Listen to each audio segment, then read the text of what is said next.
In June of 1995, Sega would release the 32-bit Saturn exclusive Shin Shinobi Den in Japan.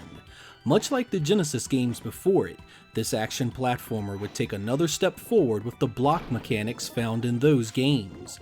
Much of the gameplay requires heavy use of the block, as enemies will appear on top of you and also have block abilities of their own. It also encourages heavy use of the melee mechanics with your sword, leaving the shurikens for strategic use almost exclusively.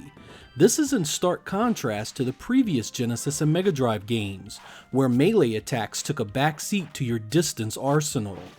This turnaround in gameplay focus was actually welcome, especially since many of the enemies shared your ability to block and counterattack. Bosses ranged in ability themselves, with some blocking attacks and using them against you, and others requiring you to perfectly time their own attacks against them. Power-ups are strewn around the game and gotten from killing other enemies. You'll encounter life replenishment and sword power-ups this way. There is also a ninja magic that you can collect and use to clear enemies out, but this replaces the awesome variety of magic found in previous Shinobi games.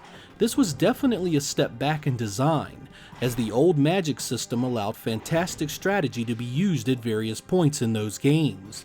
Blue orbs have been added as a collectible, with 10 giving you an extra life.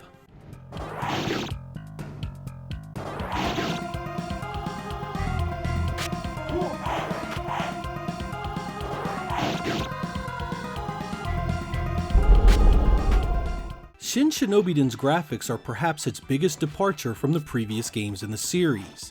It relies heavily on digitized assets, both sprite and background based. Some of these assets look really good, while others look washed out and bland. Background detail takes perhaps the biggest hit here, as the multi-layered parallaxed backgrounds from previous games are used sparingly. Many stages simply have repetitive digitized backdrops and lack any appeal whatsoever. The animation and special effects are fairly solid overall, but repetition in enemy design sets in about halfway through the game. In no way is this a bad looking game, but part of me wonders just how incredible this would have looked had Sega went with a completely hand-drawn world. We saw what exclusive software like a stall looked like, and a shinobi treated the same way could have been an epic showpiece for the machine.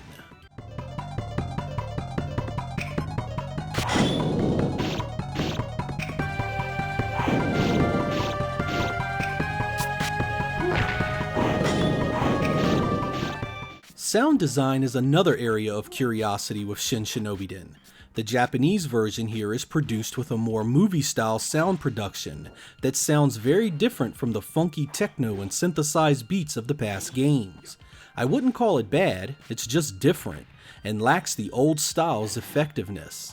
None too pleased with this soundtrack, Sega of Europe would actually delay the game's release so they could record an entirely new set of tracks for the game. These new tracks are far more faithful to the game's setting and add atmosphere and punch to the overall experience. The North American release retains the Japanese soundtrack, making the PAL release an often sought after version of the game. They both have their ups and downs, so I'd listen to some MP3s of them both before you make a decision on which one you want.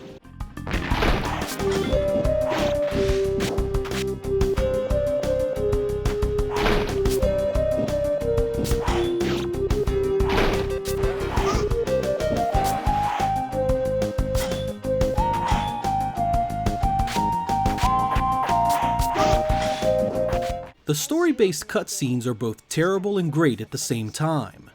Great because they're so bad they're good in a Sharknado kinda way, with acting that makes the B-movie pack proud. Most of them are truly bad enough to get a good chuckle out of, especially the piss-poor special effects that accompany them. This isn't a good thing for the game though, as Shinobi attempts to be a story of betrayal and reckoning, but the movie scenes included are so bad you'll end up taking none of it seriously.